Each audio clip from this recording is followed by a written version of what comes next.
రాజమండ్రి నగరవాసులందరికీ శుభ సాయంత్రం. ఇవాళ ఈ సభ కోసం మిమ్మల్ని అందరినీ ఇలా కలుసుకోవటం చాలా సంతోషంగా ఉంది.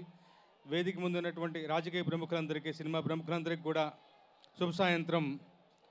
నా సంతోషం, ఫస్ట్ థింగ్స్ ఫస్ట్, రాష్ట్ర ఉప ముఖ్యమంత్రిగా ఆయన పదవి స్వీకారం చేసిన తర్వాత మొదటిసారిగా ఇవాళ పవన్ కళ్యాణ్ గారిని ఇక్కడ కలుసుకోబోతున్నాను. సంతోషంగా అనిపిస్తుంది నాకు. ఎప్పుడెప్పుడు కలుసుకుంటాను అంత ఉత్సాహంగా ఉన్నాను.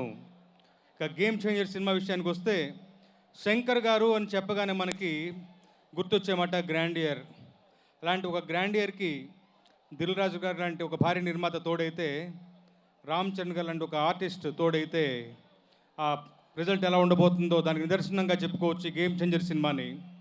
మొదటిసారిగా శంకర్ గారు తమిళంలో సమకాలీన దర్శకులు కార్తిక్ సుబ్బరాజ్ గారి నుంచి కథ తీసుకున్నప్పుడే తెలిసింది మనకి ఇది ఎంత బలమైనటువంటి కథో.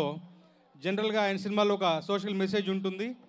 ఆ మెసేజ్ ఈ సినిమాలో కూడా బలంగా ఉండబోతోంది. డిఫరెంట్ క్యారెక్టరేషన్ ఉంది, 2 షేడ్స్ ఉన్నాయి.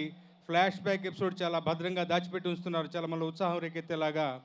డెఫినెట్గా ఈ 10వ తారీఖున రాబోయేటువంటి సినిమా మంచి విజయాన్ని నమోదు చేసుకుంటుంది, సూపర్ డూపర్ హిట్గా నిలుస్తుంది.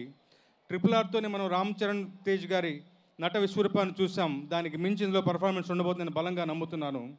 ఇక మా డిపార్ట్మెంట్ మ్యూజిక్, తమ్ముడు తమన్ 3 సంవత్సరాలుగా నిర్విరామంగా శ్రమించాడు. నేను ప్రత్యక్ష సాక్షి.